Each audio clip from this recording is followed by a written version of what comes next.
quando eu falo sexualidade, o que é que vem à tua mente? Sempre que eu pergunto isso no consultório, muitos pacientes respondem, sexo. De fato, muitas vezes a gente já fala sexualidade, já atrela a sexo, porque foi assim que a gente aprendeu a vida toda. E é por isso que a nossa jornada aqui vai começar com a gente entendendo que sexualidade vai muito além de sexo. O que é que fala a Organização Mundial da Saúde? Hoje a gente entende sexo como aspecto central do ser humano. Não é à toa que toda e qualquer pesquisa sobre qualidade de vida vai envolver perguntas sobre como anda tua saúde sexual.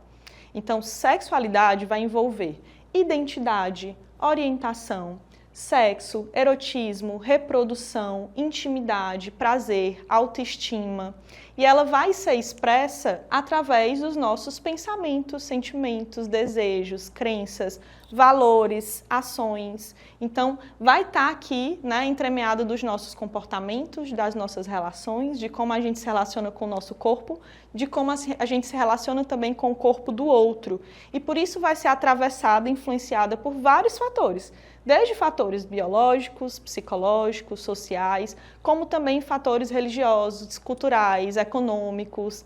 A forma como a gente vivencia a sexualidade aqui é diferente da forma como outras pessoas em outras culturas vivenciam sexualidade. Está também atravessada pela nossa história de vida, pelas nossas experiências. E a gente vai tentar aqui na nossa jornada justamente entendendo um pouco sobre todas essas coisas que influenciam a nossa vida sexual. Eu acho que antes de mais nada aqui, para a gente começar a entender alguns conceitos, é super importante que a gente entenda o conceito aqui de diversidade sexual. O que é orientação sexual? O que é identidade de gênero? Muitas vezes a gente confunde muito tudo isso, né? Identidade de gênero. A gente vai estar aqui falando, por exemplo, sobre como nós nos reconhecemos. Então, a gente vai ter cisgênero, que é quando a gente se reconhece e se identifica com o gênero que nós nascemos. Nós temos transgênero, que é quando a gente não se identifica com o gênero que a gente nasceu. E temos o não binário, que é quando a gente não se reconhece em nenhum dos gêneros, ou transita entre eles. Há também um conceito de expressão de gênero, que é super importante a gente entender. O que é que isso quer dizer? É a forma como eu me expresso como pessoa, né, na nossa sociedade. Isso vai aqui, por exemplo, eu posso me expressar de um jeito feminino, e aí eu estou falando de expressão de gênero, eu estou falando de como a gente se veste, de como a gente se porta, de como a gente fala, de acordo com o que a gente entende do que é feminino, masculino. Ou eu posso também ter uma expressão andrógena, quando eu não me identifico especificamente com nenhum desses gêneros também, ou dessas expressões de gênero nesse caso. Há também o conceito de orientação sexual. Quando eu falo sobre orientação sexual, eu estou falando sobre como você se sente atraído eroticamente, romanticamente, fisicamente por alguém, sexualmente. Então aqui a gente vai estar falando sobre heterossexualidade, homossexualidade, bissexualidade, assexualidade, a pansexualidade. Aqui também inúmeras diversidades e possibilidades.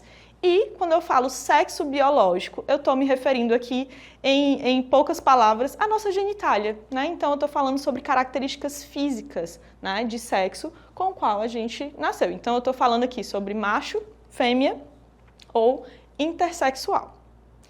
E quando a gente fala, né, sobre a sexualidade, que vai envolver vários fatores, a gente vai trazer aqui, em especial, 3 critérios que são fundamentais quando a gente vai compreender, né, a experiência, ou como está essa vivência, ou mesmo essa dificuldade que alguém possa estar enfrentando.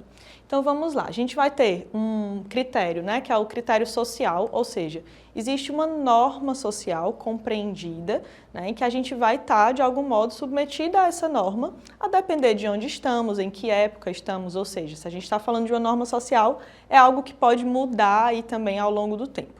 Mas aqui, para vocês entenderem, se a gente for falar, por exemplo, sobre o que a gente considera o sexo normal, ou seja, que está dentro do critério da nossa norma social, a gente vai entender que é um sexo consentido entre 2 adultos vivos. Então, tudo que foge a essa norma vai ser considerado um desvio sexual. Então, desvio sexual, por exemplo, que é quando a gente pratica alguma atividade sexual fora dessa norma social, um exemplo bem comum são as parafilias. O que são as parafilias? Exemplos de parafilias. A zoofilia, quando tem sexo com animal, ou pedofilia, sexo com crianças, necrofilia, sexo com pessoas mortas. Então, vão haver aqui várias possibilidades de atividades sexuais que fogem completamente a essa norma social, que a gente considera um desvio sexual. Do ponto de vista do critério aqui biológico, todos nós temos uma espécie de norma funcional do nosso corpo responder. A gente vai já, inclusive, ver sobre o ciclo de resposta sexual, ou seja, como é esperado que o nosso corpo responda. Quando há um bloqueio em uma dessas fases do ciclo de resposta sexual, a gente vai chamar aqui de disfunção sexual. São exemplos: disfunção erétil, ejaculação rápida, dor, ou quando alguém não consegue ter, por exemplo, excitação. Então, aqui vai ter realmente um bloqueio em como a gente espera que esse corpo responda, e aí a gente vai entender aqui como uma disfunção sexual. E, por fim, um terceiro critério também que é avaliado, todos nós temos normas pessoais, ou seja, como a gente espera vivenciar e ter as nossas experiências sexuais, ou como a gente acredita que deveria ser, ou como, enfim, a gente entende que a gente vai obter satisfação ali sexual. Quando a gente não consegue atender a essa norma e tem alguma experiência, né, que causa algum sofrimento, muito embora o nosso corpo todo esteja ali respondendo. Então, por exemplo, eu tenho uma ereção, eu estou tendo uma relação sexual, mas ainda assim, por algum motivo, eu sinto que aquilo não está bom o suficiente para mim, aquela frequência não é boa o suficiente para mim, enfim. Quando eu observo que tem algo que foge ali do que eu construí de norma pessoal, de ideia ali de satisfação e de prazer, eu posso ter um sofrimento e a gente vai chamar de inadequação sexual. Vocês não precisam se fixar muito nesses nomes, a gente vai compreendendo um pouco melhor sobre cada um deles aqui ao longo da nossa jornada, mas era importante que vocês tenham isso em mente, né, de que vão ter vários fatores, critérios aqui, possibilidades que vão influenciar na forma como a gente vivencia a sexualidade. E dando seguimento, como eu falei aqui sobre essa resposta, né, do nosso corpo, como é esperado que o nosso corpo responda, nós temos um ciclo de resposta sexual.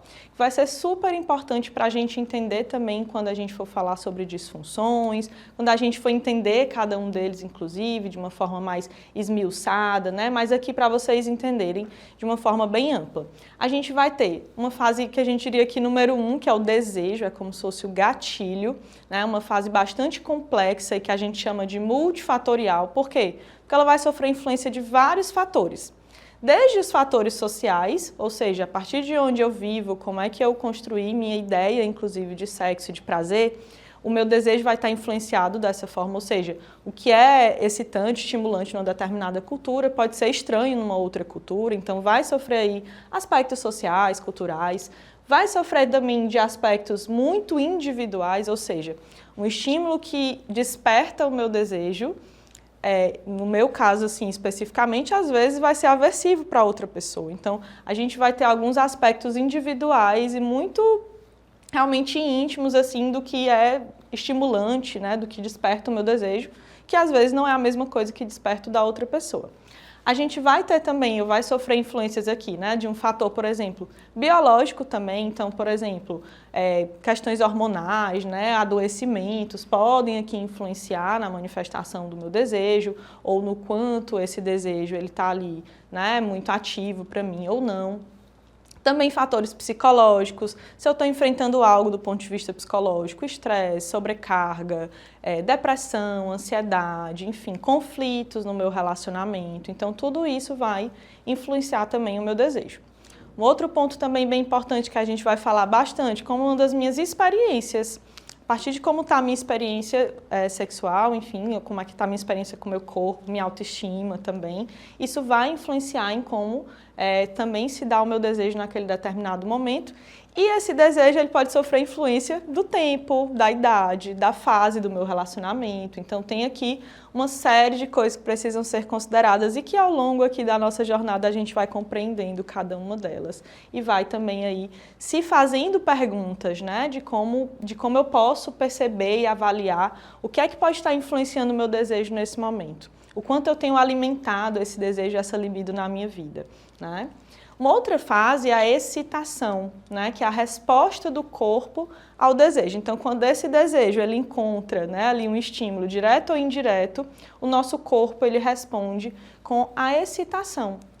que em homens e mulheres vai se manifestar de uma forma diferente. A gente vai ver, né, num próximo encontro bem direitinho como é que a gente consegue, dentro da perspectiva do corpo, né, na nossa resposta genital também, como é que a gente responde a cada uma dessas fases.